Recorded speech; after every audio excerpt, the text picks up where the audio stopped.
right. And so thank you and welcome to the third session of Great Decisions for 2025. To introduce our speaker tonight, we're going to have Dan Foote. Dan is a new board member, and we're happy to have Dan on board for the board. And so with that, I will turn it over to Dan to introduce our speaker for the evening. Well, thank you, Ray. Good evening, everybody. Dan Foote for the Indiana Council on World Affairs. I'd like to introduce our speaker tonight, Dr. Pierre Atlas. Born in Texas, grew up in California, and he is a veteran of the United States Army. Pierre earned his PhD in political science from Rutgers and holds master's and bachelor's degrees in political science from the University of Arizona and the University of Toronto.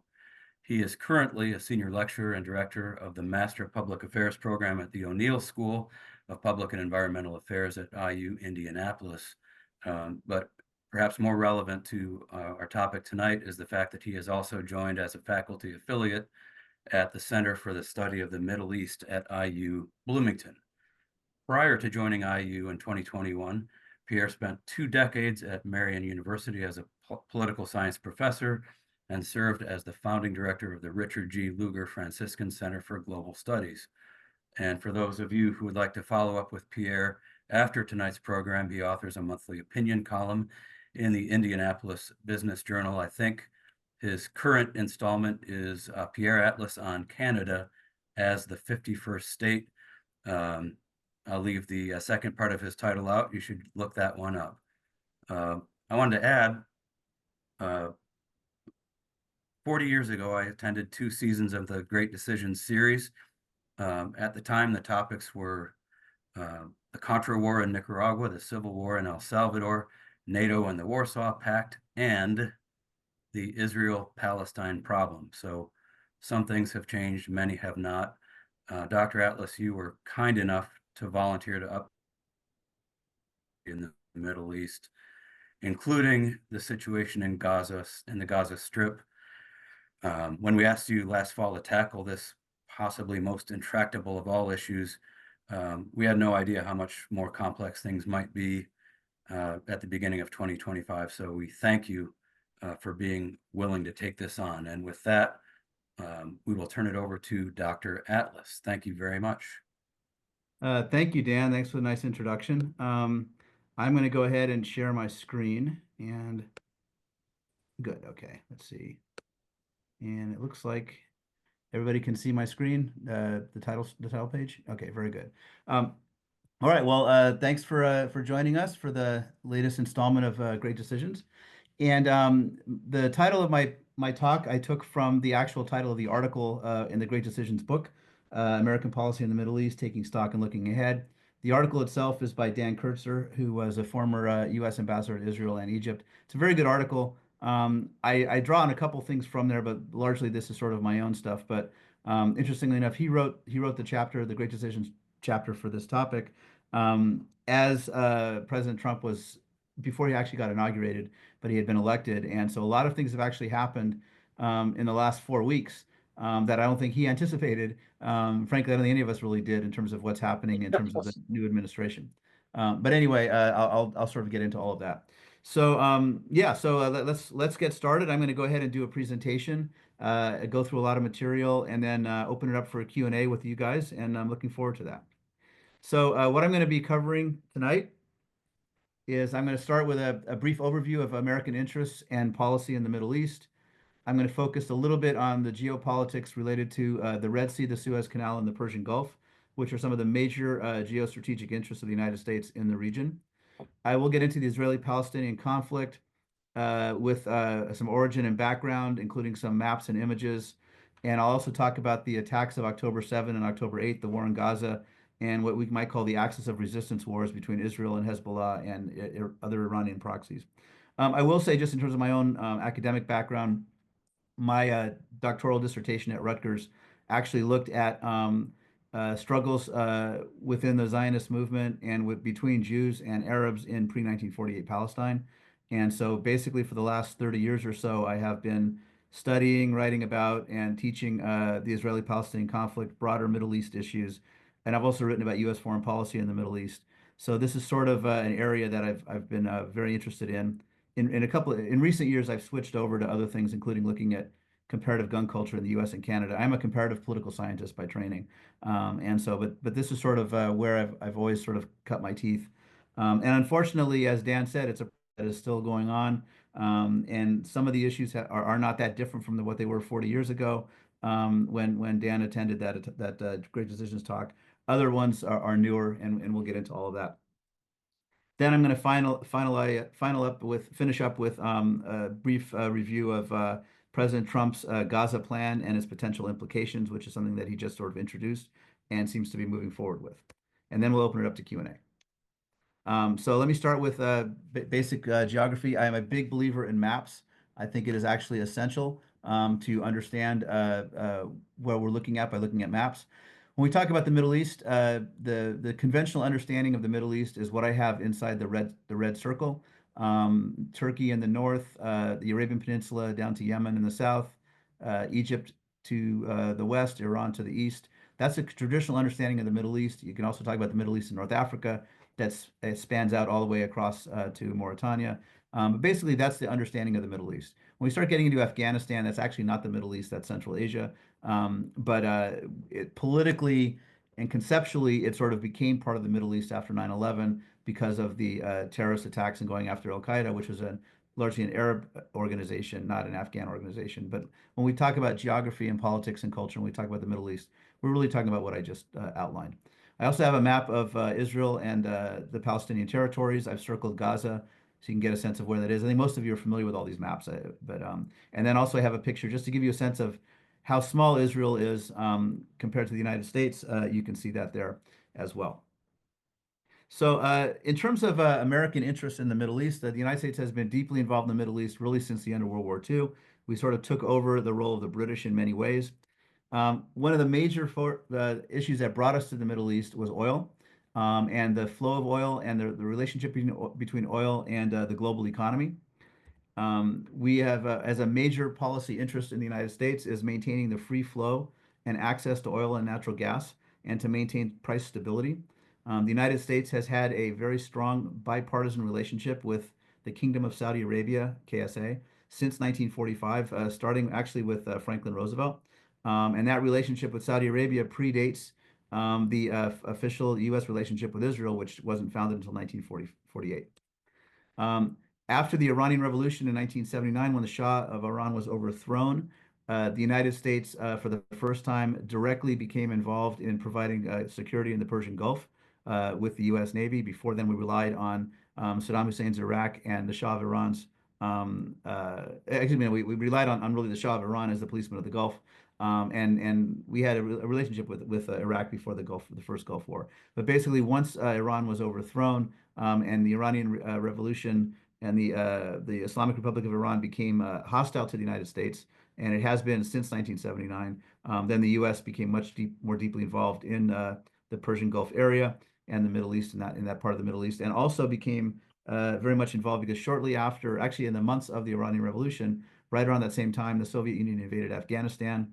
And there was a real concern that they might actually try and go further into and go near the Persian Gulf. And it was at that point that President Carter in 1980 declared what became known as the Carter Doctrine, which declared that the Persian Gulf is a vital strategic asset of the United States and that we would be willing to go to war to protect it, which actually we did in the Gulf War in 1990, 1991. Also, in terms of oil, in addition to the Persian Gulf, it's been a very strong interest of the United States to maintain the free flow of global trade through the Red Sea and the Suez Canal. I'll talk about these in detail in a minute.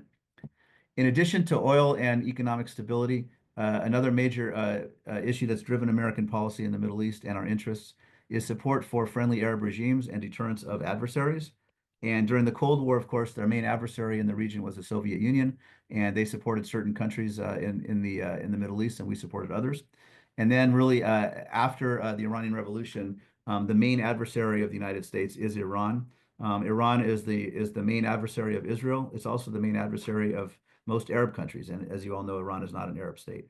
So Iran is really sort of the regional spoiler in many ways. And there's a lot of potential for various countries to come together to try and deter Iran if there is a will to do that.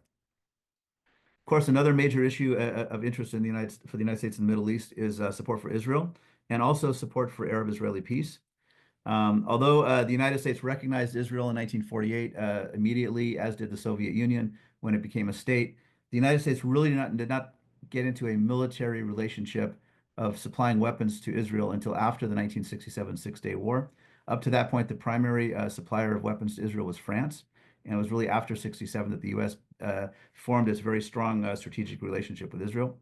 And it really, ever since the Six-Day War in 1967, it has been official policy of the United States to try and resolve the Arab-Israeli conflict, starting with the Rogers Peace Plan of 1969 when Nixon was president, all the way forward. Beginning with the Oslo Accords in 1993, every American administration, to varying degrees, with the notable exception of Trump's first administration and now it looks like his second administration, all other administrations since 1993 have publicly supported a two-state solution to the Israeli-Palestinian conflict, an Israeli state living side by side with a Palestinian state. We'll talk about this later, but I think you can make a very strong argument that Trump does not support that, but Clinton did, Bush did, Obama did, and Biden did, and they all tried to work towards that. Finally, another major interest of the United States in the Middle East is counterterrorism. Obviously, with 9/11, we had the global war on terror, including the attempt for regime change in Iraq, the invasion of Iraq by President Bush, and of course, it went well beyond that. Going after Al Qaeda in various countries in the Middle East, and then starting in 2014 with the rise of ISIS or the Islamic State. The United States has played a very strong role there. We still have some boots on the ground in the region fighting ISIS and also other jihadist groups, and of course the Shiite Iranian proxies as well, which I'll be talking about later. So these are all pretty much sort of the basic an outline of what are our primary interests really since 1945. So let's take a look at the Red Sea, Suez Canal, and Persian Gulf. And these are really the major geostrategic interests of the United States. This sort of drives a lot of American policy for the past 80 years. And to the left, you see in the first black oval is the Red Sea. And this map doesn't actually show the Suez Canal, but literally it goes straight up from all the way up to the Mediterranean. There should be a line there. This map is just not that accurate. It's not very detailed. But anyway, that's the Red Sea and the Suez Canal. And then, of course, we have the Persian Gulf as well. You can see where they are both located. And we have naval presences in both of those. And you can see down at the bottom of the Arabian Peninsula at the near the Gulf of Aden, you can see where the Houthis are controlling a pretty large chunk of Yemen.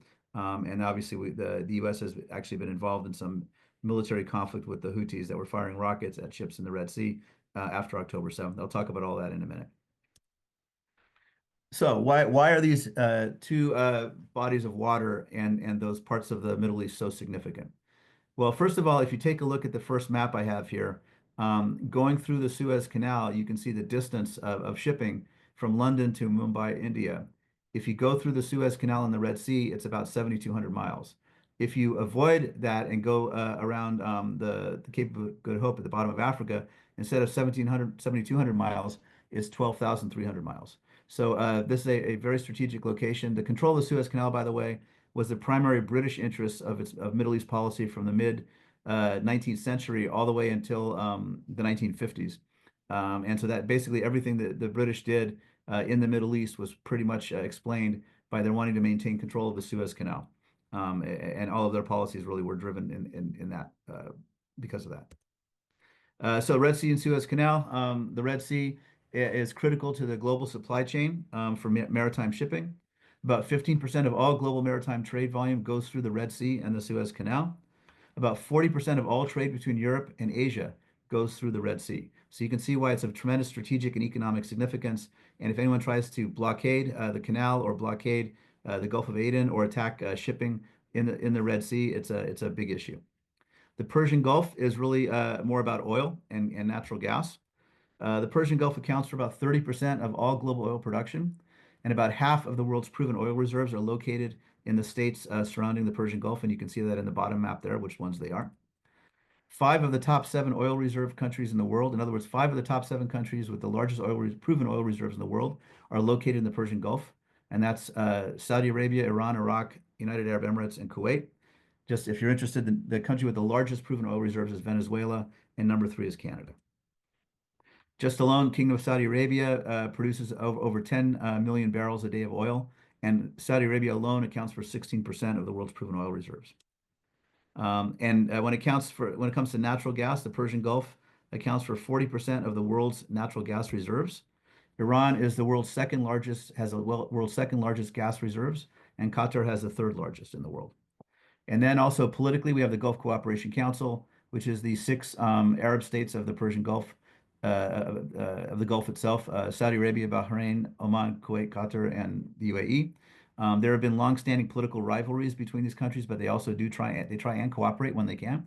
And interestingly, even though they are all primarily oil producers, they have been moving to try and diversify their economies to various extents. So they're no longer just dependent on oil and gas, given climate change, given all the other kinds of things. And obviously, if there's a conflict and oil is their main source of income and things get shut down, then that's going to affect them as well. Also, there are other powers, great powers that play roles in the Middle East besides the United States and the regional actors. China's position is greatly increasing. Their influence is increasing in the region as it is around the world. And China, interestingly, has gone out of its way to have very positive relationships with both Saudi Arabia and Iran, even though, as I will show you in a minute, most of you already know this, Saudi Arabia and Iran are intense rivals amongst themselves. China is driven largely by very specific interests in energy, investment and trade, and strategic cooperation. In 2021, they signed a 25-year cooperation agreement with Iran. And although Iran is under heavy sanctions from the West, China is the major purchaser of Iran's oil and gas. And as you know, as I just said, Iran is a major oil producer and a very big natural gas producer, and China is the largest consumer of those natural resources. Also significantly, China brokered a very important reconciliation agreement between Saudi Arabia and Iran in 2023 that actually restored diplomatic relations between the two countries. They have been broken off over their differing stances on the Yemen civil war and other issues as well. And China basically facilitated a reconciliation to a certain extent. Interestingly enough, and I have that on the top map here, you will see the Gulf of Aden and the Red Sea, and you'll see where Djibouti is. That is of tremendous strategic significance. And you can see all the different countries that have either ports, military or civilian presence in the Red Sea and near Djibouti. China's only overseas military base is in Djibouti on the Gulf of Aden. And since October 7th, when the Houthis were firing rockets at commercial shipping in the Red Sea, China did not participate in escorting non-Chinese ships the way the U.S. Navy was doing, but ships from the Chinese Navy were escorting Chinese ships going through the Red Sea during the conflict. Russia is, of course, another power that has a long-standing presence in the Middle East. Their influence did take a pretty big hit just recently in the last few months when the Syrian civil war ended and the Assad regime collapsed within about 5 days of fighting at the very end. And of course, Bashar al-Assad was given asylum in Russia. But basically, Russia, and we're not sure what's going to happen right now. Will Russia continue to have access to its naval base in Tartus in Syria, which is one of the main reasons why they were there. But we're not sure, but they've definitely lost a lot of their leverage there. However, Russia has been increasing its economic and military ties to Iran. And as you know, Russia actually purchases a lot of Iranian drones to be used in its war against Ukraine. Another important power in the region, increasingly so, is India. Half of its oil imports come from the Persian Gulf. India has over 8 million citizens who are employed in Persian Gulf countries. So they have cultural, political, economic interests as well. And India, which has had a long tradition of non-alignment, has actually maintained and is even trying to increase its positive relations with Arab states and with Israel. And there's a lot of cooperation between Israel and India. And there's a lot of geopolitical stuff here. I mean, India wants to counter China's influence. Israel sees a way of using India as a way to also counter China's influence and Russia's as well. There's a lot of great power politics that's going on here, largely more economic than anything else. Okay, so I'm going to go through this very briefly, and we can talk about this later on in the Q&A if you're interested. There is a long-standing rivalry between Saudi Arabia and Iran. And I do not want to break it down to just a Sunni versus Shia distinction, because frankly, it's really more about power and geopolitics than it is about theology. However, they have found themselves on opposite sides of various conflicts.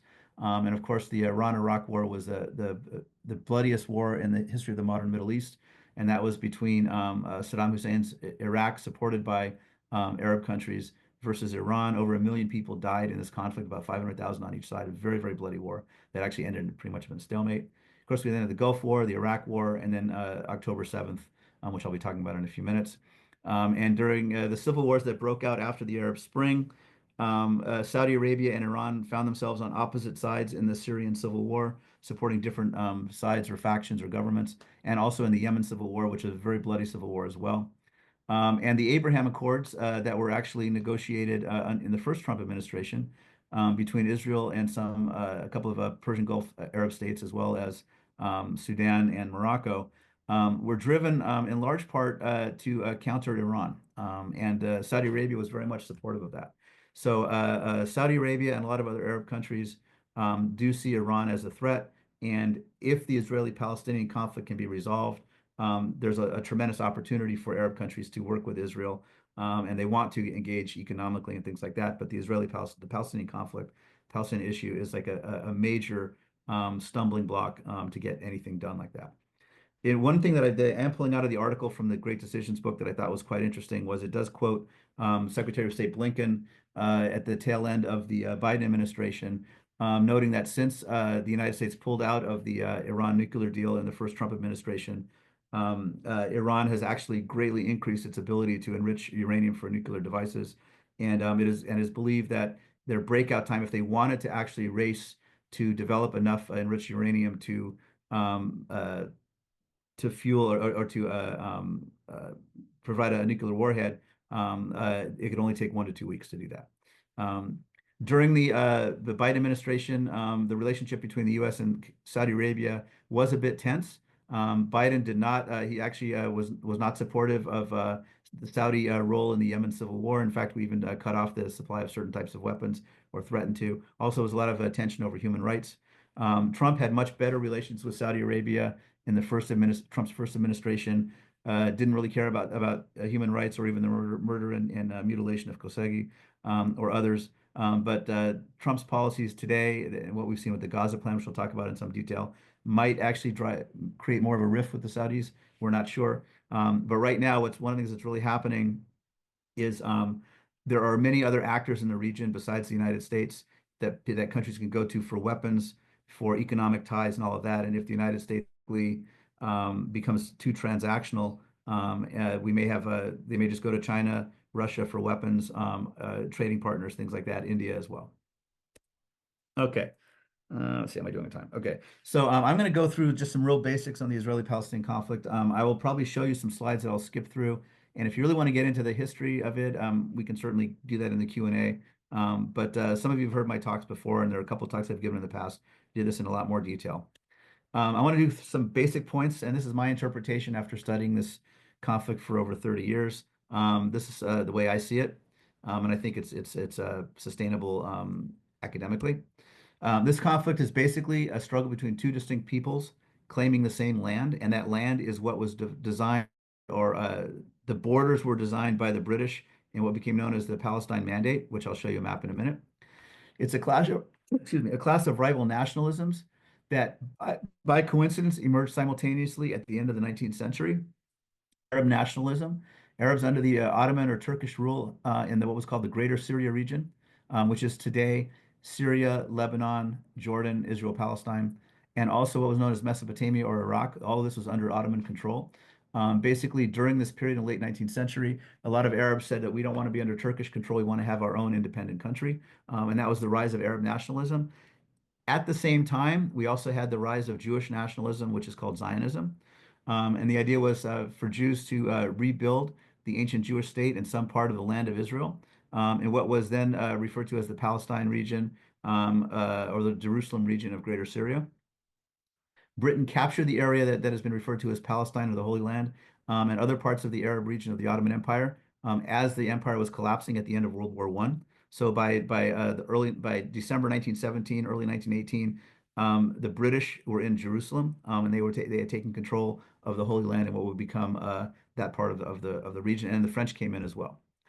The formal geographic boundaries for Palestine are defined for the first time by the League of Nations mandate in 1922, known as, or the British mandate for Palestine. I'll show you a map in a minute. A map that we're all familiar with. Those lines on the map were actually drawn by the British. Those lines on the map do not reflect what existed under Ottoman control for several hundred years. In the post-World War I era, the mandate period, which was from the 1920s until 1948, was formative for the Israeli-Palestinian conflict. That's what my dissertation focused on. I won't bore you with the details on that. In the pre-state period before 1948, the Jewish community in Palestine steadily built the institutions of a state within a state, while Palestine's Arab community was deeply divided along family, regional, and class lines. And so by the time you get to 1947, 1948, the Jewish community, Zionist Yeshuv side, is ready to actually initiate a state and fight for it, and the Palestinian side is a bit more in disarray. Both Jews and Arabs are indigenous to the Middle East and North Africa. Zionism was founded as a political movement of European Jews to return to the land of Israel, but indigenous non-European Jews had been in Palestine and throughout the broader Middle East and North Africa for centuries, sometimes known as Arab or Persian Jews. The Arabs of Palestine were part of Ottoman Greater Syria, speaking Syrian dialect. And in fact, when I was in the army, I was at the Defense Language Institute studying Arabic, excuse me, and the Arabic is divided into different dialects. And I learned just by happenstance Syrian dialect. And Syrian dialect is basically what is generally spoken in Syria, Lebanon, Jordan, and the Palestinian areas, as opposed to Egyptian dialect, as opposed to Maghrebi, North African dialect, as opposed to Saudi dialect, things like that. Both Jewish and Arab national rights in Palestine have been established and recognized in international law for over 100 years, beginning with the League of Nations mandate system. As we all know, Israel became a sovereign state in 1948 with UN recognition. Palestinians and Arab states rejected the UN's 1947 partition, which led to the First War, and Palestine has yet to achieve full sovereignty as a state. It has some recognition in the UN, but not full sovereignty that would require that would get an actual membership as a member state of the United Nations. Finally, on this, the broader Arab-Israeli conflict is an interstate conflict with increasing normalization between the state of Israel and sovereign Arab states. So we really don't have an Arab-Israeli conflict anymore. There were the major wars between Israel and Arab states were in the 48, 56, 67, and the last major war between Israel and Arab states was in 1973. Have been their wars with non-state actors, invasion of Lebanon, the Second Lebanon War, things like that. We have peace treaties with Egypt and Jordan that you're familiar with, and we have the Abraham Accords of normalizing relations with UAE, Bahrain, Morocco, and Sudan. And there was movement towards a normalization between Saudi Arabia and Israel right up to October 7th, and then the October 7th attack pretty much killed that, and that frankly was one of the reasons or one of the motivations for the attack in the first place. October 7th Hamas attack and the Israel-Hamas war in Gaza, and also the post-October 8th war with Hezbollah and Iran. I would say constitute the latest installments of the Israeli-Palestinian conflict because all were still related to that. But again, there really is no Arab-Israeli conflict anymore because beyond the Palestinians, because the Arab states are either at peace with Israel or are certainly not at war with Israel. So I'm going to go through this real quick. Excuse me. This map here, again, a really great image here. The purple area is what the Ottoman Empire looked like on the eve of World War I. And you can see in the outline, right where it says Ottoman Empire, the outline of the modern states in the Middle East that we're familiar with: Iraq, Syria, Lebanon, Jordan, and Israel, and also Kuwait. You can see down there as well. Those were all part of the Ottoman Empire, and those boundaries on the map did not exist. Okay, the Ottomans controlled what was called Greater Syria, which was the Arab region, not including Iraq, and Jerusalem from 1517 until 1918. The first Jewish settlement outside of the Jaffa walls was Neve Tzedek, founded in 1887, and the city of Tel Aviv was founded in 1909. All of this under Ottoman control before the end of World War I, before the British came in. I'm going to go through this real quick. I'm looking at the time here.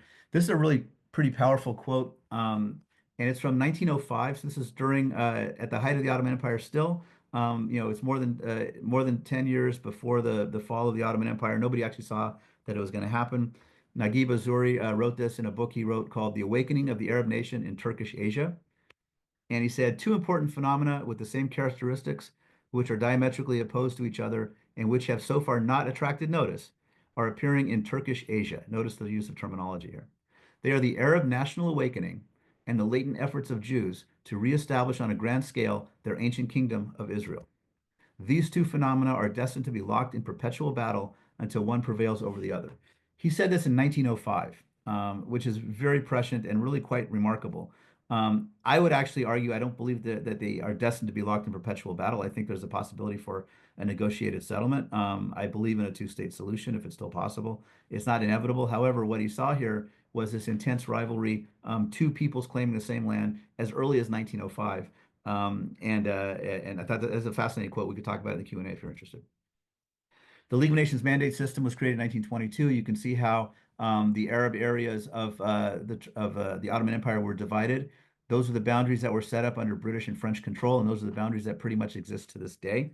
Basically, with the League of Nations, sovereign Arab states were created, were literally carved out of the Ottoman Empire and created and came into existence. Iraq, Syria, Lebanon, and Jordan. And I give you the timelines there. We can talk about that if you're interested. And then to the right, we have a picture or a map of the Palestine Mandate, the British Mandate for Palestine. Those lines on the map were drawn by the British and codified into international law by the League of Nations in 1922. That is the silhouette that everybody knows today. That includes what is today Israel, the West Bank, the Gaza Strip, and Jerusalem. Before 1922, those lines didn't mean anything. They were not in any map at all. Okay, so it's kind of ironic that really this is not an ancient conflict that goes back to the Bible. It is a conflict over land, two people claiming the same land, and the definition of the land was created literally just 100 years ago. There were three failed opportunities for a two-state solution before really the 1948 war or right immediately afterwards, I would argue. I'm not going to go through all those details, but during the British Mandate, the conflict was so intense between Jews and Arabs that the British basically sent in a commission. They said, look, the mandate's no longer workable. We recommend dividing Palestine into two, a Jewish state and an Arab state. They offered it. The Jewish side accepted it. The Arab state refused it. Then we get to the United Nations partition plan. That was rejected by the Arab world and the Palestinians. That led to war. And then we get to 1949, which is where the war ended. And there was the possibility, had the Arab states been willing to do it, they could have turned the West Bank, which was captured and annexed by Jordan, and the Gaza Strip, which was captured by Egypt, and East Jerusalem, which was captured and annexed by Jordan. They could have turned the West Bank, East Jerusalem, and the Gaza Strip into a Palestinian state in 1949, but they chose not to do that. We can get into all this also if you're interested in the Q&A. During the 1948 war, we got massive refugee flows. The Arabs of Palestine, 3/4 of them fled because of war, were forced out by the Israeli side, were encouraged to leave by the Arab side. There are multiple reasons for the creation of Palestinian refugees. The bottom line is there were about 1 million Palestinians living in the British Mandate in 1947, and about 750,000 of them became refugees and fled or were forced into neighboring countries afterwards. And around the same time and afterwards, you had about an equal, perhaps larger number of indigenous Jews from the Middle East who went to Israel. And from all over North Africa, as well as Iran and Central Asia, Turkey as well. It doesn't show Turkey up there, but there were a lot of Turkish Jews as well. Basically, who went to Israel afterwards. Kind of a de facto population exchange between the two. Jumping forward to the 1967 war, again, I just want to show the map here. When the Six-Day War ended in 1967, this sort of sets the boundaries of the conflict today. Israel captured the West Bank and East Jerusalem from Jordan, the Gaza Strip from Egypt, and the entire Sinai Peninsula from Egypt. Basically, when the war ended in 6 days, Israel now was in control of 100% of what had been the British Mandate. And so to this day, this is the contours of the conflict. The West Bank, Gaza Strip, the future of Jerusalem. And as you know, the entire Sinai Peninsula was returned to Egypt in exchange for a formal peace treaty in 1979. Okay, good. I'm doing well here. Let me just kind of get into, now I want to sort of focus on Gaza for the rest of the talk, and we can sort of get into what's been going on. I think, again, a timeline is important. So in 1949, when the first war ends, as I said and as I showed you, Egypt captured an area of the British Mandate. including Gaza City, but also the strip of land that you see that comes to be known as the Gaza Strip. The boundaries of the Gaza Strip did not exist until 1949. That's where the war happened to end, just like the West Bank of the Jordan River. That's where the war ended. Okay, Egypt maintained Gaza under Egyptian military control until the 1967 Six-Day War. During that period, the Palestinians were not allowed to go into Egypt. They were not given citizenship. Gaza did not become a state. It was under Egyptian military control. In 1967, Israel captures the Gaza Strip with all of the Palestinians there, as well as they capture the West Bank, and they take East Jerusalem as well. Okay, and from 1967 until 2005, Israel was in military control of the Gaza Strip, and we also had Jewish settlements there, which I'll talk about in a minute. In 1990, following the 1993 Oslo Peace Accords, in the summer of 1994, the implementation of the Oslo Peace Accords involved handing control of parts of Gaza over to Yasser Arafat and the PLO. It was called Gaza and Jericho First. Some of you might remember that. The Oslo Agreement was opposed by Hamas, the Islamic Resistance Movement, which also was opposed to the PLO. Hamas was created in 1987 as a kind of an Islamist jihadist organization that does not recognize Israel's right to exist and does not recognize the two-state solution. They oppose Gaza. They opposed the Oslo Accords. The Oslo Accords, from the moment they were reached, was also very strongly opposed by the leader of the Israeli opposition at the time, Benjamin Netanyahu. And Netanyahu has opposed the Oslo Accords and any type of two-state solution ever since. So both Hamas and Netanyahu and some of the parties on the far right with Netanyahu are all opposed to a two-state solution. In 2005, when Ariel Sharon was prime minister, Israel unilaterally withdrew from the Gaza Strip and sent the army in to physically withdraw the Jewish settlers that were there. So from 2005 on, there was no Israeli presence in the Gaza Strip whatsoever. No Israeli soldiers, no Jewish settlers. As soon as the Israelis pulled out, Hamas, which had been firing rockets into Israel, quadrupled the rockets overnight into Israel.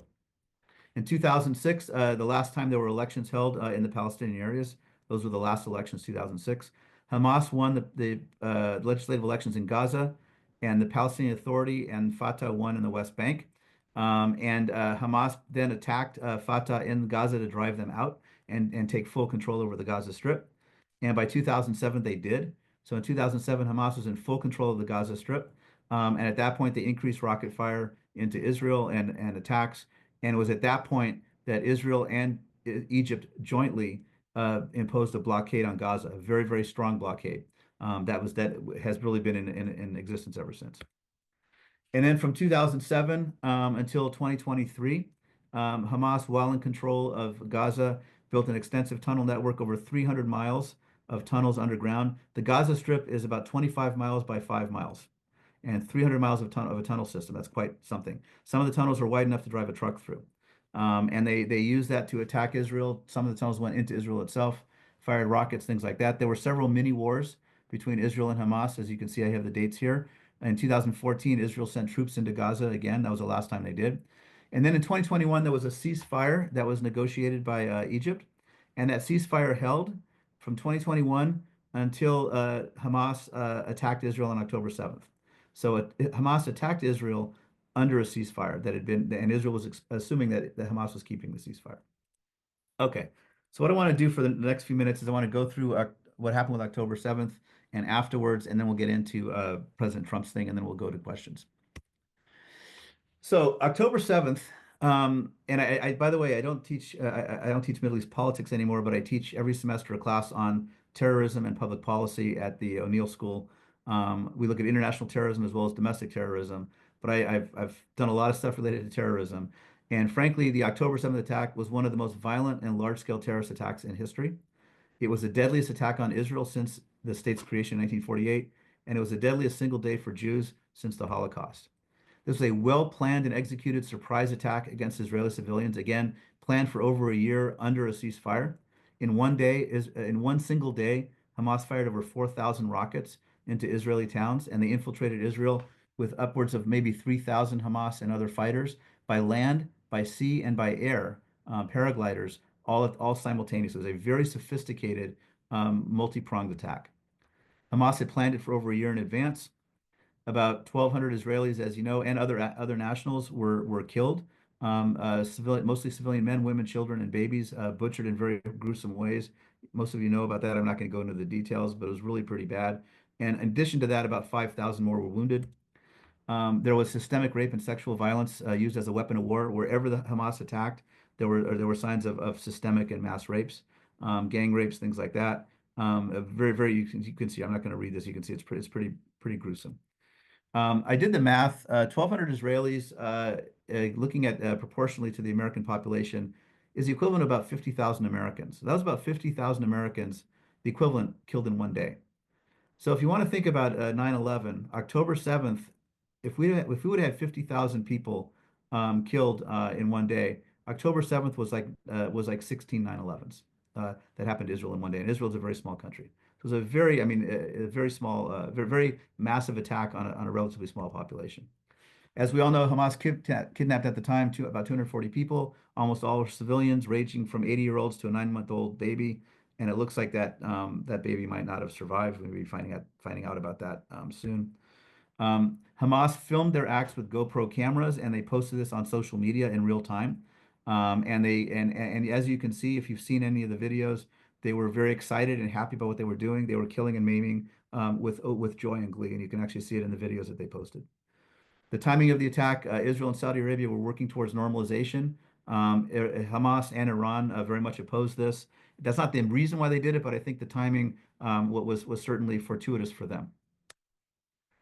The next day, and this we don't when we think about October 7th, we don't necessarily think about October 8th, but this is also very important for the overall general this environment of the Middle East.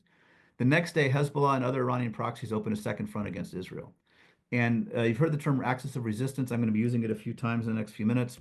Basically, the axis of resistance, which is led by Iran, consists of Hamas, which is partially funded by Iran, Palestinian Islamic Jihad, which is another fighting group, a smaller group in Gaza, which is directly funded by Iran, Iran itself and the Iranian Revolutionary Guard Corps, which the U.S. lists as a terrorist organization, and various Arab Shiite non-state actors or proxies, Hezbollah in Lebanon, which was the most heavily armed non-state actor in the world. And they also did some heavy fighting in the Syrian civil war, very experienced combat force, and a parliamentary party in Lebanon with several 100,000 rockets, so they don't have as many now, but they had a very, very large rocket and missile arsenal. The Houthi rebels in Yemen, who attacked shipping in the Red Sea, and the U.S. Navy engaged with them sometimes as did Israel. Pro-Iranian Shiite militias in Iraq and Syria. That's all part of the axis of resistance. On October 8th, as Israel was still literally fighting and still dealing with the October 7th attack, Hezbollah opened a second front by firing daily barrages of rockets and drones against northern Israeli towns and communities. Israel evacuated much of the north. At one point, as many as 100,000 Israelis were internally displaced. Many of them have returned to the north, but not all. Then we got a series from really then until now, tit for tat attacks and retaliations. Because Hezbollah is embedded in southern Lebanon, when Israel retaliated, it also hit Lebanese, and basically you had at its height about 1 million Lebanese civilians were displaced in the fighting. There was for the very first time in history, there was direct military confrontation between Iran and Israel. In April, Iran fired rockets and drones on Israel after Revolutionary Guard Corps officials were killed by Israel in Lebanon. And both the U.S., Israel, and Jordan and some other countries helped shoot down these attacks. And then in October, after Israel killed Hezbollah leader Nasrallah in Lebanon, Iran fired over 180 ballistic missiles at Israel. Israel retaliated with fighter bombers hitting Iran, taking out a lot of military targets. By the end of this conflict, which has certainly calmed down, Hezbollah and Iran have been greatly diminished in terms of their military power.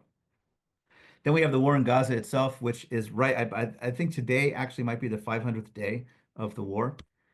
Israel's response after October 7th was to go into Gaza to try to destroy Hamas both militarily and politically.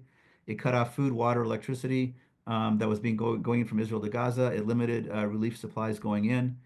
Extensive airstrikes with heavy ordnance and artillery. Entire neighborhoods have been destroyed. Many hospitals were hit. Hamas had tunnels underneath a lot of these things, but you had civilians living on top of them. The first IDF ground invasion into Gaza since 2014, with very intense urban and underground combat that took place. Israel told the Gazan civilians to move to various parts of the Strip to clear areas for fighting, but then Hamas went with them. The fighting continued, and basically, it got to the point where there was really no place in Gaza that was safe for Palestinian civilians to be. Bottom line, basically, the war in Gaza has become a humanitarian catastrophe.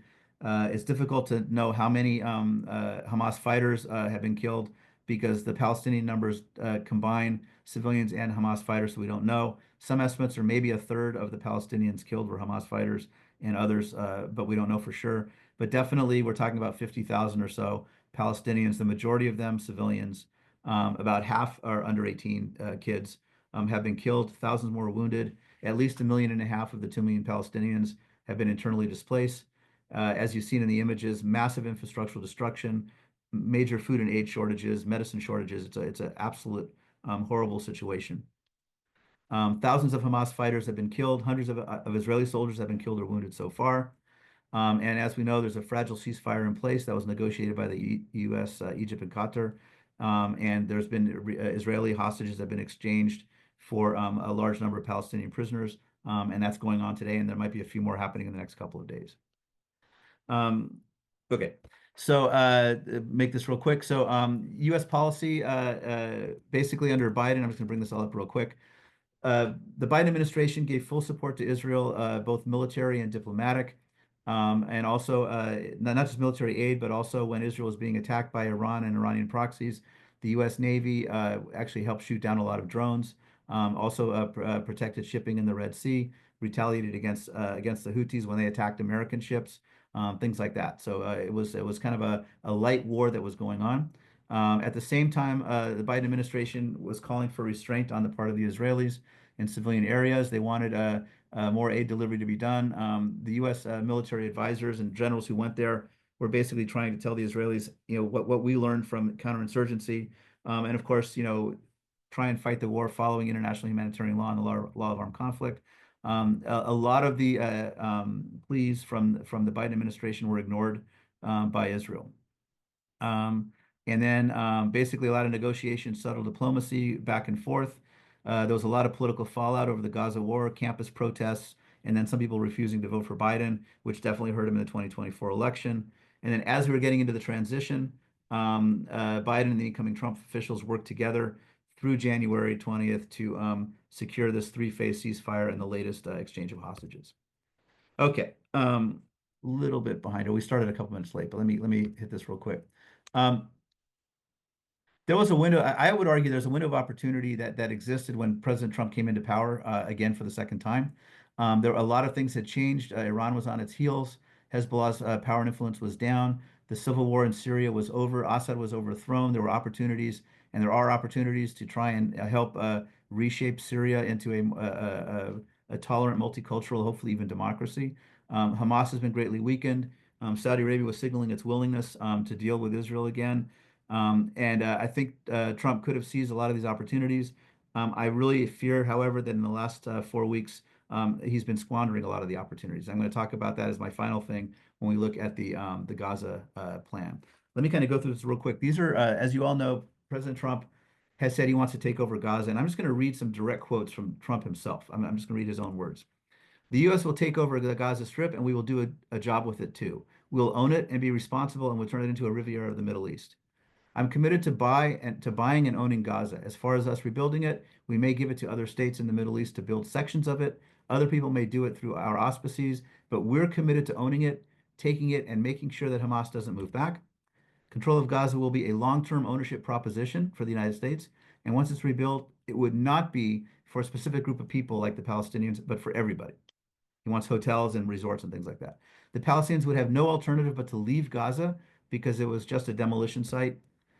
He said that basically, and he said this on several occasions, from his view, the Palestinians would not be allowed. The Palestinians need to be moved to Egypt or Jordan, and they would not be allowed to return. He said, no, they would not, because we're going to give them much better housing elsewhere. I'm talking about building a permanent place for them somewhere else. In his Fox News interview, he said, I would own this. Think of it as a real estate development for the future. It would be a beautiful piece of land. This is the Gaza Strip that we've all seen on television that has been completely destroyed. It could take years and years to rebuild. Last couple of slides here. My reality check. First of all, I read some questions. We can talk about this in the Q&A. By what authority can the United States take ownership of Gaza, either in international law or U.S. law? Will the U.S. be a military occupation of the Gaza Strip with American boots on the ground? Forcibly removing hundreds of thousands, if not millions, of Palestinians from Gaza would violate the Geneva Conventions, international humanitarian law, the Universal Declaration of Human Rights, the rights of self-determination. It would most likely constitute a war crime or a crime against humanity and would certainly amount to ethnic cleansing. Whereas some Palestinians might want to temporarily leave Gaza for safety, the overwhelming majority for them, Gaza is their land. And many of them are descendants of the 1948 or 1967 refugees. They don't want to leave, and the U.S. or Israel has no legal right to force them to do so. Neither Egypt nor Jordan, who are two of our strongest allies in the Middle East, will take in new Palestinian refugee communities for reasons on moral and cultural grounds, because they would be accomplices to another Palestinian displacement, and on political grounds. It could destabilize their regimes, and for Jordan especially, it could alter its already tense demography between what they call East Bank and West Bank Jordanians. About 65, maybe 70% of Jordanians today trace their roots to the British Mandate of Palestine, Palestinians. Bringing in more would definitely endanger the Hashemite Kingdom of Jordan. There's no way Jordan is going to commit suicide to resolve this conflict or take in people from Gaza.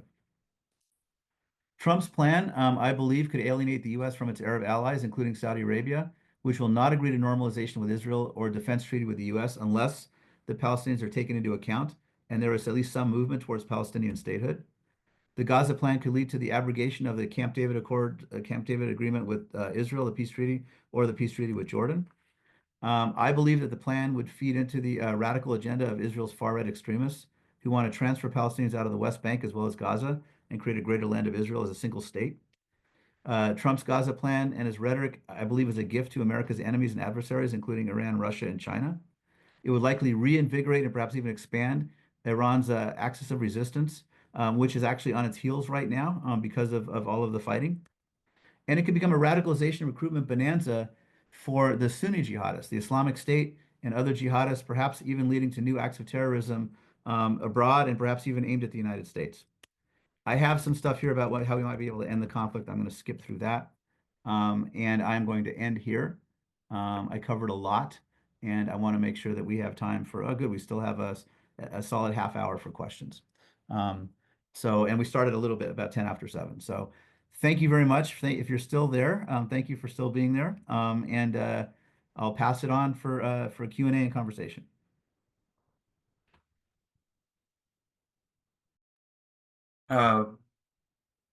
Wow. That was a lot of information, Dr. Atlas. Thank you very much.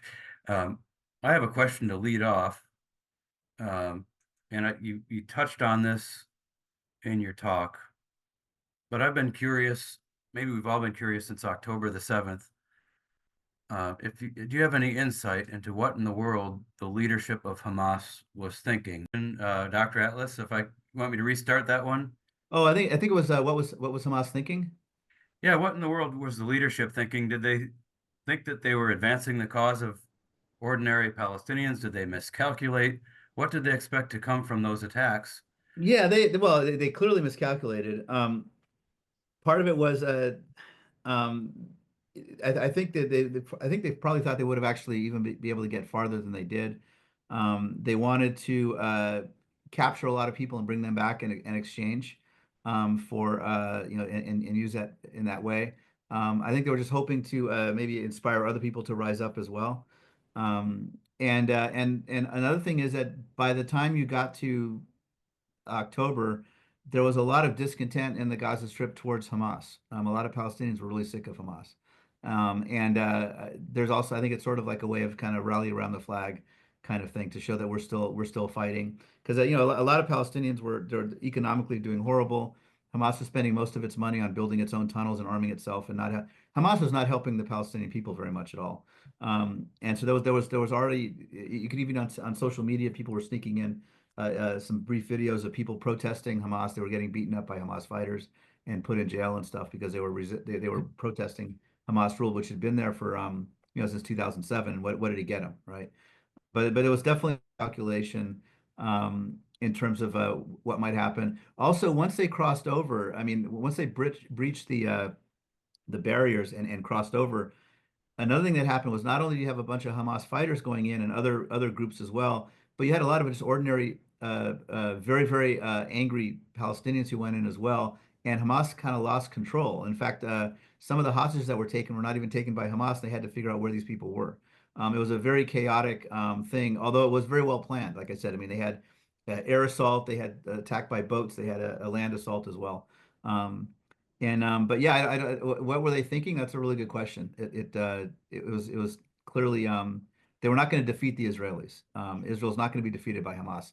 Hamas is not an existential threat to Israel like Iran is. Yeah, we'll over time we'll probably find out more about what was in their mind.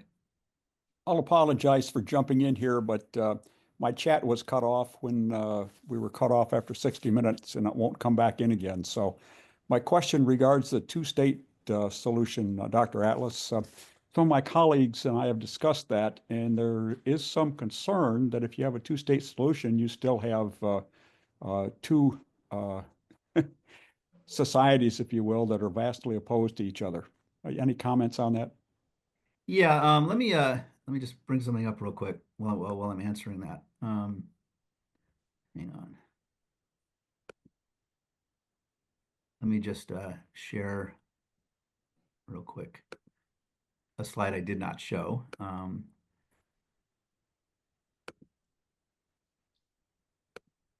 Let's see, can you see this? Yeah. Whoops. Hang on.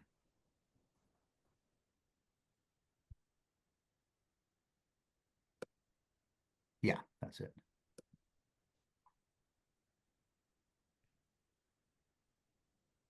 So this is basically my last slide that I didn't go through. But we're thinking about resolving the conflict. First of all, there has to be a willingness for a two-state solution. There has to be people on both sides who want it. And frankly, at this point, we're probably not there. A lot of people on the Israeli side who supported a two-state solution, the more violence there was. It was basically, does a two-state solution mean that the West, a Palestinian state will be run by Gaza, by Hamas, that wants to destroy us? On that end, on the Palestinian side, the Israelis have taken so much of the land that was or control of the land that was supposed to go to a Palestinian state in negotiations. Is it viable? That's a really big question. But if you're going to resolve the conflict, and this has been going on for 100 years or so, if you're going to resolve this conflict, from my perspective, you basically have two people claiming the same piece of land. It's either a one-state solution where everybody lives in peace and they're all citizens of the same country. Neither Palestinians nor Israelis are willing to do that. I mean, both Palestinians and Israelis want their own country. They're not willing to give that up. There's not going to be a single Palestinian state unless Israel is destroyed. Israel is the strongest actor in the region. That's not going to happen. You're not for Israel to control all of what was British Mandate Palestine, annexing the West Bank, which frankly Trump may actually support. What happens to the Palestinians then if you annex the West Bank with almost 3 million Palestinians? If they don't become citizens of the state of Israel, but now the land is all part of the state of Israel, then you have basically then you will be having an apartheid state, because you're going to have basically military control over millions of people who are technically in the country. Right now, the West Bank is not Israeli control. It's not Israeli sovereignty. There's one-state solutions I don't think are viable. Two-state solution is really what is the way to resolve the conflict. But are we ready? Is the conflict ready to be resolved yet? I don't see it now. I think in the 1990s there were many windows of opportunity where that could have happened, and they failed. As you can see here on my slide here, I mean, I've believed for a very long time that the ultimate solution is two secure and viable states sharing Jerusalem. And there were people on both sides who believed in that, and there are some people who still do. But it's going to be very difficult. But I will say, I'll just end this on this because I have no crystal ball. But when I was a graduate student studying political science and as a comparative political scientist in the 1990s at Rutgers, I remember I had a professor who said there are two intractable conflicts that will probably not be resolved in our lifetime: the Israeli-Palestinian conflict and Northern Ireland. Well, Northern Ireland has been resolved. It's to say that the Israeli-Palestinian conflict will never be resolved. To go back with what Naguib Azuri said in 1905, that it'll only end when one side completely defeats the other. I don't think that's the case, because neither one side can't completely defeat the other. So what's going to happen? That's a real tough question. But even if you resolve a conflict, this is something I talk about in my classes. Even if you resolve a conflict, it doesn't mean that you get kumbaya.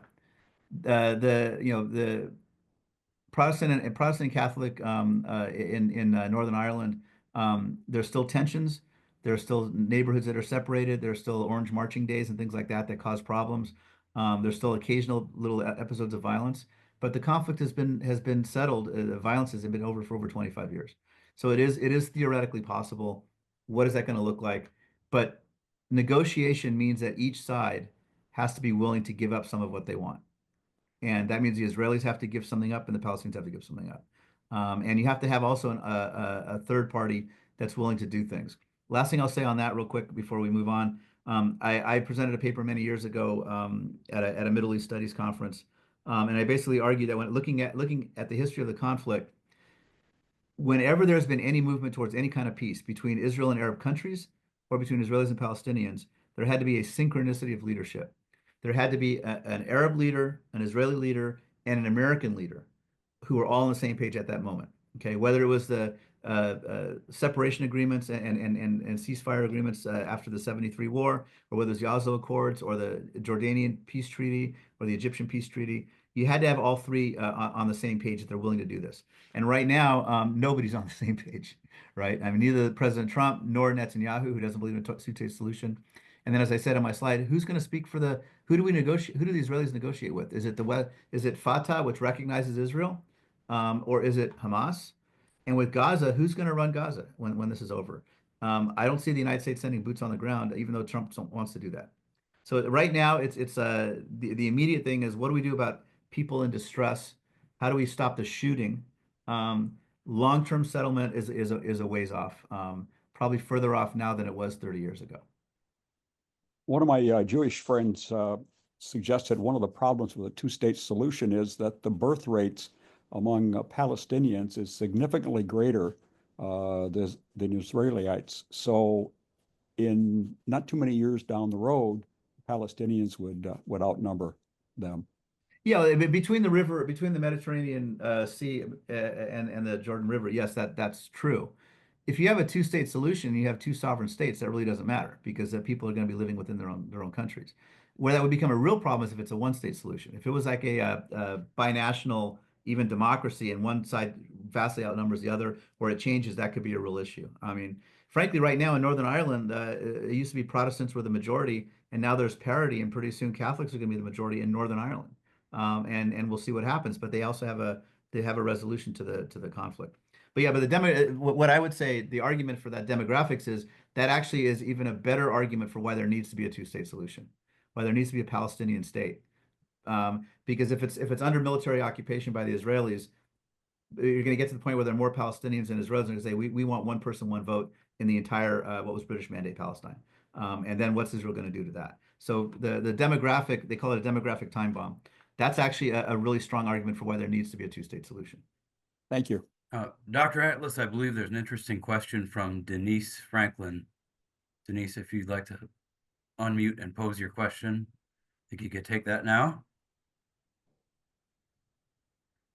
Yeah, your idea of the two-state solution, it seems to be the most logical, but the idea of sharing Jerusalem seems extremely problematic.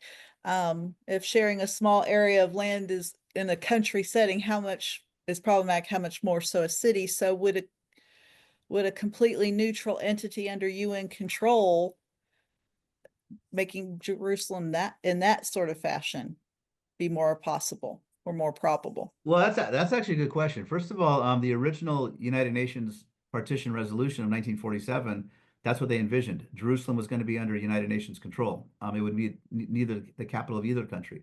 When the British proposed their 1937 partition, Jerusalem was going to remain under the mandate under basically British and League of Nations control. So when the British proposed the 37 partition, when the UN proposed the 47 partition, they both envisioned Jerusalem as being too significant and holy for everybody to be the capital of any one of these countries that they wanted to create. Now, the reality is that's not going to happen today, okay? But during the 1990s, when the peace process was actually flourishing, you had Israeli and Palestinian negotiators literally sitting down and talking about things like, why not having Jerusalem as a dual municipality? When you say Jerusalem, what do you mean by Jerusalem? Jerusalem, the boundaries of the city, there are no formal boundaries to it. There's the old city, which could be shared in the 2000 Camp David meeting that Yasser Arafat walked away from. Actually, the Israelis were offering to basically give above ground of the Temple Temple Mount area Palestinian sovereignty, and below ground would be Israeli sovereignty. There were other types of things that were talking about that as well. But basically, you could have different areas of the city of Jerusalem serving as capitals. And as it is right now, the Israeli capital is in West Jerusalem. It's in the part of Jerusalem that Israel has had since the 1948 war. It's always been part of Israel. And East Jerusalem, which is where the holy city is, and the walled city, the old city of Jerusalem, where all the holy sites are, that's in the eastern half that the Jordanians took in 1949. So again, you could be very imaginative with that. Where there's a will, there's a way. If there is a will, this could be done. And Israelis and Palestinians actually talked about that. Right now, there is no will, frankly, on either side. I mean, for even more very mundane things, let alone something totally as imaginative as that. That would be sort of like at the very, very end. What do you do with that, right? But frankly, one of the real problems for this conflict is the extremely intense nationalism on both sides. And it's very much seen as a zero-sum game for many, many people on both sides. If conflict resolution in any situation you have to move out of a zero-sum mindset. It can't be a my way or the highway mindset. That's not how negotiation works. Any of you who do negotiations in business or anything else, you know that. And so we're not there yet. But if there is going to be a resolution to the 100-year-old conflict between Israelis and Palestinians, an existential conflict, that's what it's going to take. Right now, there's an armed conflict that needs to be resolved or at least stopped, and those kinds of things. And what about Gaza? What about Hamas? All this kind of stuff. Yeah. And that's more short term. Dr. Atlas, before our rapid unscheduled break, to quote Elon Musk or paraphrase Elon Musk, I think Ray and Betty both had questions for you. Do you still have questions? Pierre, I really want to hear what your suggestions were for ending the conflict, and you really addressed those. I will say, I think we should carry on for another. Dan, if there are questions, if you're seeing questions in the chat and you have other questions, we're not going to cut this off at 8:30. We will carry on for another 10 minutes. This is such a timely and urgent topic and of such interest. So if people are out there, we will carry on. We're not going to cut you off the questions. So we'll carry this on.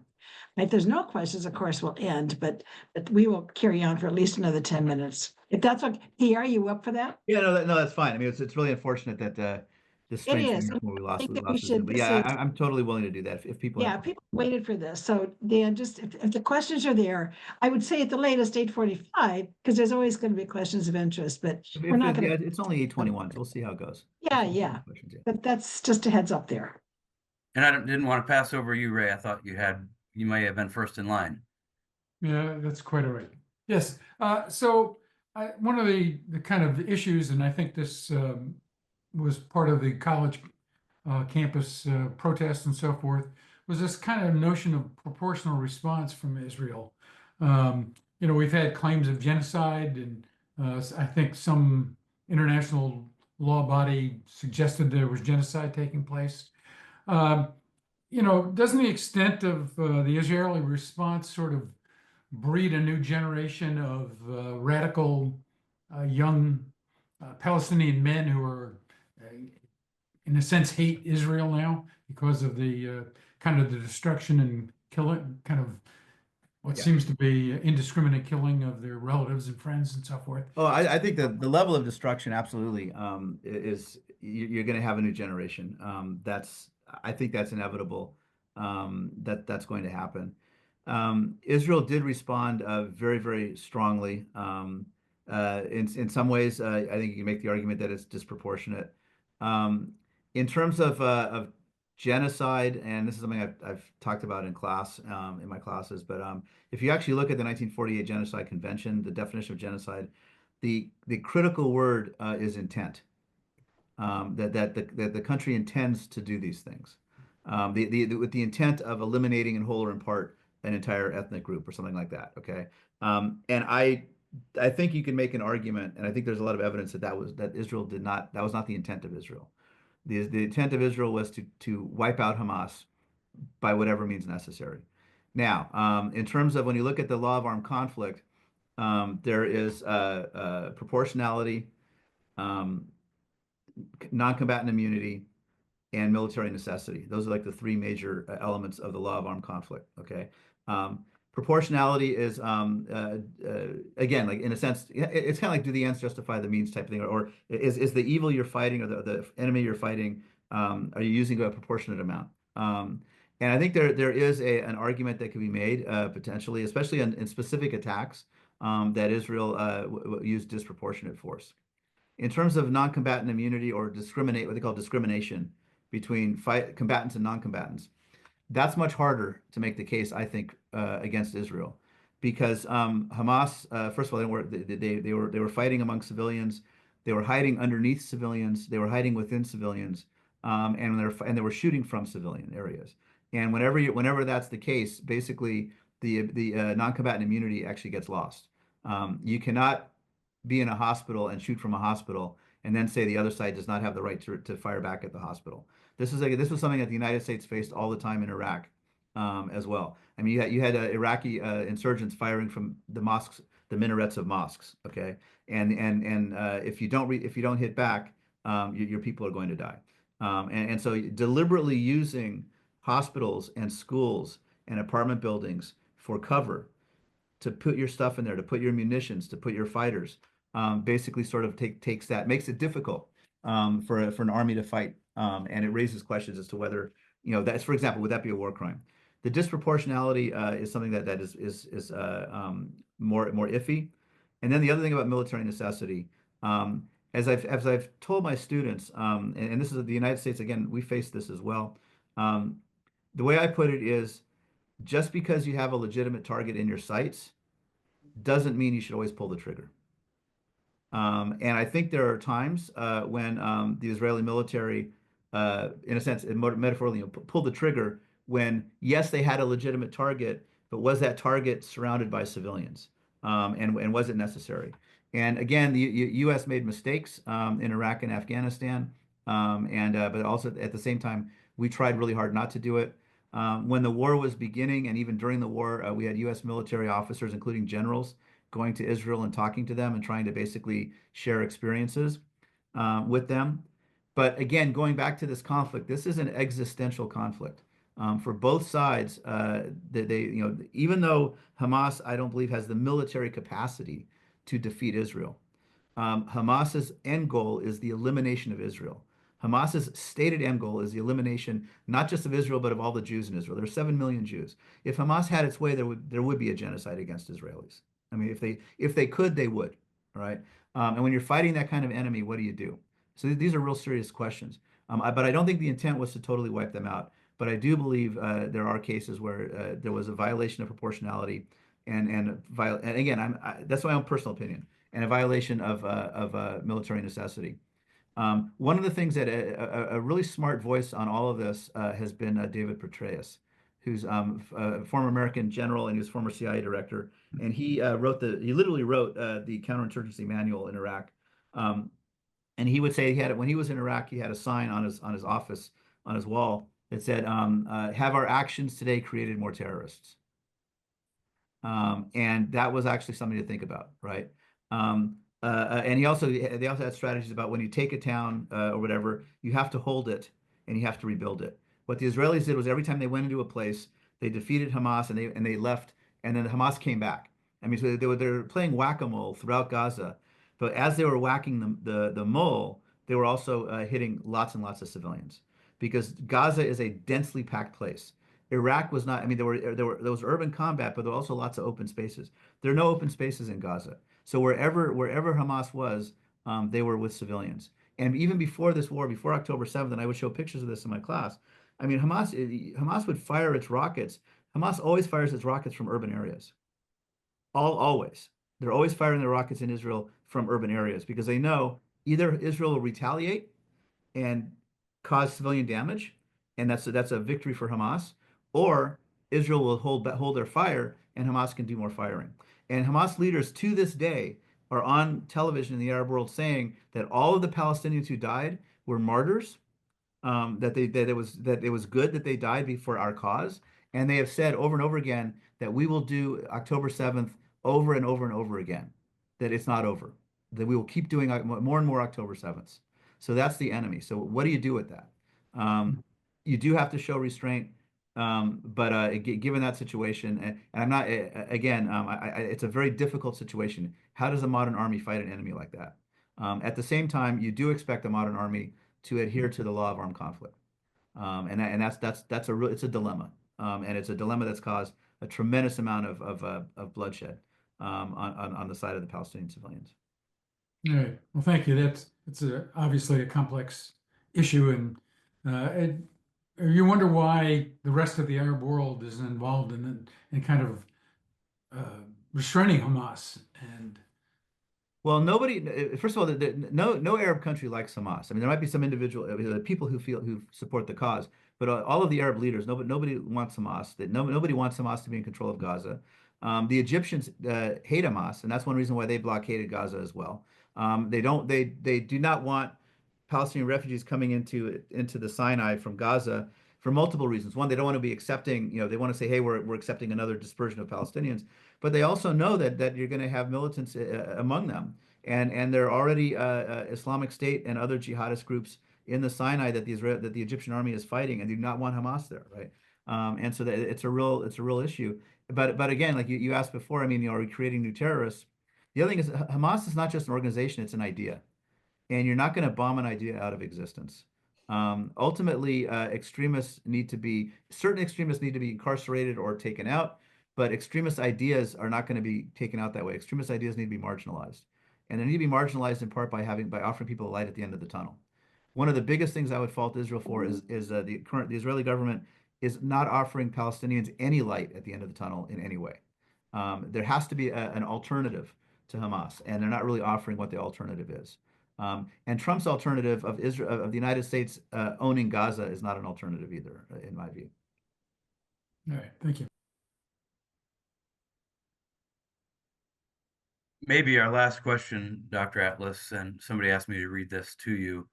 Do you have the sense that the recent Trump statements are sort of random and scattershot, or is there a goal, or is he staking out some sort of a position that would steer folks in the direction of a light at the end of the tunnel? That's a good question. Part of it requires you to get into Trump's head, which is a place I'd rather not be. He says a lot of outrageous things. And sometimes he'll say the most outrageous thing shocks everybody, and then that becomes like his first statement, and then people will say, well, I don't want to do something that outrageous, but maybe I'll do something less outrageous that I was never going to do before. That was unacceptable to me until 5 minutes ago, right? And that sometimes happens, right? What really strange about the whole Gaza thing was he basically just started saying all this stuff off the cuff, and totally, and this has been reported, completely took the Trump White House off by surprise. Nobody understood. But the thing is, though, he didn't basically say, hey, I was just joking. He doubled down and tripled down and quadrupled down. And now he's trying to turn it into policy. Okay. And I think he really does see, and Jared Kushner had said this in the first administration. Think about all this great beachfront property in Gaza. I mean, he's looking at Gaza as a real estate developer. And he honestly, in my view, doesn't give a damn about the 2 million Palestinians that are there, doesn't care about anything, thinks that other people are going to pay for it. Like Mexico is going to build the wall. I guess the Arab world is going to pay for the reconstruction that America is then going to own, and we're going to build a Trump Tower on the Gaza Strip. I mean, I'm being facetious, but not really. I mean, this is coming this way, and he's really trying to turn this into a policy, which is very, very strange. Kind of like the whole idea of Canada as a 51st state. At first, you think that's a totally outrageous thing, but he keeps saying it to the point where now we're turning Canada into an enemy, and he hasn't backed down. And I think he really sees himself in this term, and this is a broader thing about American foreign policy, which I know is going to be addressed later on in other great decisions.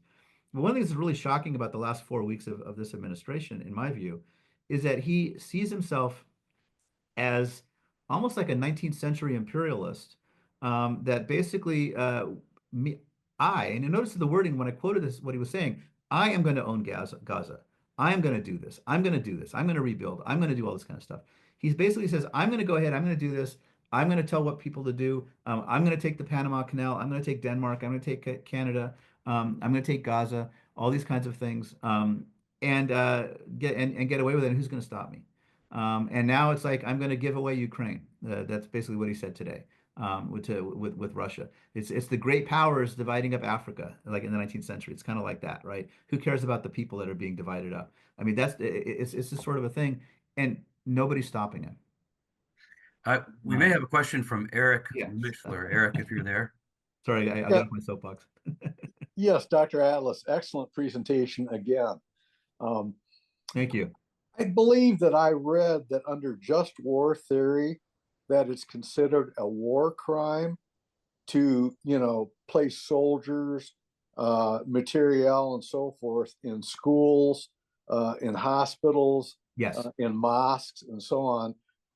Do you know if that is the case? And if so, how is that applicable here? Yeah, it violates the law of armed conflict. Let me say, everything Hamas did on October 7th and since has been a war crime. Everything that they did, the deliberate targeting of civilians, the raping, the burning of people alive, the hiding behind civilians, the building tunnels under hospitals, the siphoning off of medical supplies from Palestinian civilians for the Hamas fighters. The denial of food to Palestinian civilians so they can keep it for themselves. I mean, every single thing they've done is it could be classified as a war crime. They're a non-state actor, but they've also been, Sinwar was indicted by the International Criminal Court along with Netanyahu for war crimes. Sinwar's dead now. The Israelis killed him. But basically, they were saying what the court was saying. They did not say that Israel was committing genocide. They said there's evidence that you might make a case for that, but they didn't go so far. But what they did say was they basically did say that both sides have committed war crimes in their view. Okay, whether you agree with that or not is something else. But basically, I would say everything that Hamas has been doing has been that. So yeah, that's the case. Now then, but the question then becomes, and this is the dilemma the United States faces in Iraq and in Afghanistan. How do you fight? How does a modern army in a democracy fight an enemy that not only doesn't play by the rules, but deliberately violates all the rules and uses civilians as human shields, uses their own civilians as human shields? How do you fight that? And what obligations do you have? And frankly, you still have obligations. And that's the dilemma, right? And we found that out in Iraq and Afghanistan too. Thank you. All right, there may be another question from Matt Cohen. Matt, are you there? Yeah, I was just going to say, speaking of, can you hear me okay? Yes, yes. And speaking of American hegemony, as Donald Trump sort of is envisioning it, it's like, how would we enforce any of the ambitions that we have over other peoples and other parts of the world if we don't project the moral authority that, we kind of carried with us and during the Cold War? The hegemony during the Cold War was sort of underpinned by a single principle. Mm-hmm. We don't really have that principle anymore, but we're going to resume hegemony. It seems, not. It's kind of like a non sequitur, isn't it? I mean, you're talking about American soft power, and taking over Canada. Striking. Taking over Canada is not soft power. No, nor is gutting USAID. I mean, nothing gives America more bang for its buck than our humanitarian aid. USAID is the American foreign aid is less than 1% of the entire annual budget of a multi-trillion-dollar budget, and we get so much for it in terms of goodwill. Besides employing farmers, because we basically it's American food products that we're sending overseas. But no, this has been very tough for me as an academic I've been teaching in the college classroom for 30 years, over 30 years, and to actually for the very first time, and this is different even from the first Trump administration, for the very first time in my lifetime, and for the first time in 80 years of the United States since World War II, we have an administration that basically doesn't care about our allies, our alliances, is not even trying to build soft power. As Joseph Nye, who coined the term soft power, said that if people if people follow you because of your values, it costs less to lead. All right. And there's always been, do we always follow our values? Absolutely not. Have we done bad things? Absolutely. I mean, we supported non-democratic regimes in the Cold. We did all sorts of really bad things.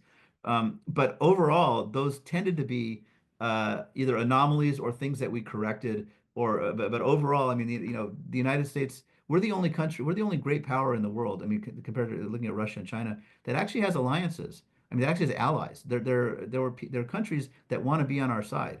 There aren't that many countries that want to be on China's side or Russia's side because they believe in Chinese or Russian values.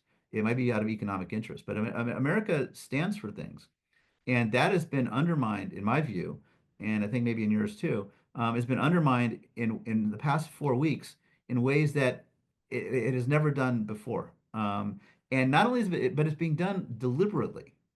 That's the thing. It's not being done out of necessity or out of maybe a mistaken necessity that we have to defeat communism or something like that. It's being done on purpose and gratuitously. I believe, and this may be the last thing to say, what we're going to see, America is going to be less safe. What's happening now domestically, foreign policy, foreign aid, Ukraine, Middle East, you name it, we are making America less safe. Public health, all sorts of things. And it's being done unnecessarily and deliberately, and I honestly don't understand why. And I don't understand why people in other branches of government are not doing what needs to be done to stop it and doing their constitutional duty as outlined in Federalist Number 51, for example. It's the last month has been unusual for me and unusual for our country, and the entire world is actually in shock right now. And the only people that are cheering us on is China and Russia. All right, we have one more question, and this one comes from Denise Franklin. Denise, if you're there, please unmute. Yeah, I have to wonder how much of that is really Trump. He's not a policy wonk. He doesn't have a concern for history or actual bang for the buck for the USAID. He's looking for the deal and the pat on the back. So my question is, who's really driving this? I mean, well, obviously he's surrounded himself with people this time who clearly want to eliminate a lot of things. Or a lot of it is vengeance. A lot of it is this crazy belief in a deep state that needs to be dismantled. Obviously, Elon Musk has his own agenda as well. But I really do believe Trump sees himself as a king. I mean, he really does, and he sees himself. He is not being checked. I think Donald Trump will go as far as he can get away with, and if nobody stops him, he will keep going. And right now, except for the courts, nobody is stopping him, and we will see what happens if he stops and obeys court rulings. If he doesn't, then we are in a serious constitutional crisis because right now Congress isn't doing anything to stop him.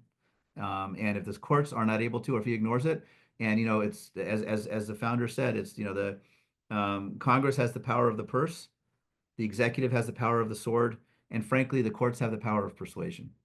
And the courts cannot enforce law. That's up to the executive branch. The courts can tell the executive branch to do something, but they're not. But if Trump says, I'm not gonna have the Department of Justice enforce the laws, or whatever, or enforce court rulings, especially not against me.